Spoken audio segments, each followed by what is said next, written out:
Can you kind of walk us through I'm curious as to what the process would be just in kind of on a simple basis of a 1031 exchange. Yeah. How would that work? Like outline that. So the first thing obviously people need to realize is it's time to sell my property. So now I'm going to sell my property. And I want to do an exchange.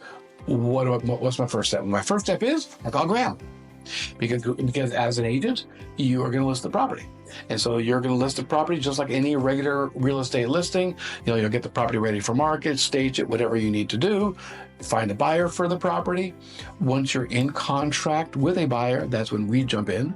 We work with the title company, the escrow officer handling the sale, so that at the close of escrow, the escrow officer has the instructions that the money comes to the intermediary, not to the seller of the property. But as far as the selling of the property, all the steps are exactly the same as in any transaction. And then same thing on the replacement side. Once you sold your property, you start working with the agent on the replacement side and start, find the property you want to purchase. Then again, we connect with the escrow officer on the purchase side to send them the funds when they're ready to close. So you're selling something, buying something. I always call our job being the escrow between the escrows. That makes sense. And so you actually hold on to the money in an account. Yes. Yeah. We IPX for the benefit of Graham's Exchange under your social security number in segregated bank accounts, at major banks to make sure your money is safe. Okay.